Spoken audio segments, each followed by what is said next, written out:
secara personal, kalau persoalan Sandi ke P3 kita sih dalam posisi ya itu kan hak pribadi ya. Kalaupun dia bergabung ke P3 kita senang-senang aja. Tapi dalam posisi yang ada saat ini karena beliau masih sebagai anggota di Gerindra, tentu kita posisinya posisi menunggu aja. Kalau misalnya ternyata Pak Sandi kemudian menyatakan mau bergabung secara langsung, ya kita sih siapa aja kan boleh bergabung, kita terima.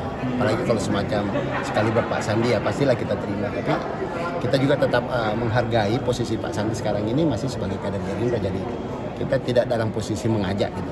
Ada harapan nggak sih dari P3 agar posisi Pak Sandi ini jelas clear untuk masih Gerindra atau tidak nggak sih Pak, biar nggak jadi polemik terus Pak? Kalau kita di P3 kan tidak dalam posisi mau cerita terkait dengan posisi Pak Sandi sebagai kader Gerindra. Oke. Kita hanya mengatakan bahwa kalau misalnya Pak Sandi kemudian menyatakan diri mau bergabung di P3, kita pasti buka, karena kader lain pun kita terima, apalagi orang sekelas Pak Sandi ya pastilah kita terima. Pak Amir, berarti kalau secara ADART partai, kalau misalkan ada kader dari partai lain untuk langsung masuk ke P3 lalu kemudian misalkan dicalonkan untuk jadi presiden, itu memungkinkan secara aturan Pak? Nah, kalau aturannya kita kalau terkait dengan capres itu kan kita proses pembicaraan aja yang kita ada di ADRT. Kita tidak bicara terkait dengan calon dari mana. Nah, dalam posisi P3 sekarang ini saya kira capresnya mungkin pastilah kita akan koalisi dengan orang lain, atau kita cari tokoh yang bisa berpotensi untuk menang, atau mungkin karena kita sudah ada KIB, tentu proses-proses internal yang kita lakukan di P3 tetap akan kita bicarakan di KIB.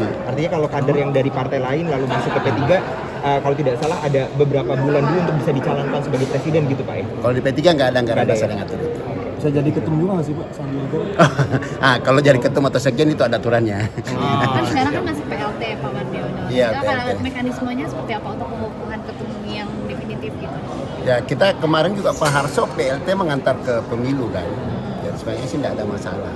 Karena SK Menkumham dan juga di Undang-Undang Pemilu, undang-undang yang ada kan mengatakan bahwa ketua umum atau sebutan lain. Ya sama dengan PKS kan presiden bukan ketua umum. Nah, di P3 kita PLT ketua umum, kan sama aja sebenarnya. Oh gitu, berarti nggak berhubungan dengan riuhnya panas gitu soal Enggak. gitu. Kalau di P3 mau jadi ketua umum kan ada proses. Artinya dia minimal 5 tahun sebagai kader baru bisa jadi ketua umum. Konfirmasi aja. Kalau kader kan saya bilang tadi siapapun boleh bergabung, apalagi tokoh sekelas Sandi. Cuma kan kita ada adat lah, artinya karena kita Pak Sandi masih kader Gerindra, nggak mungkin lah kita mau maksain lu masuk di P3, enggak lah.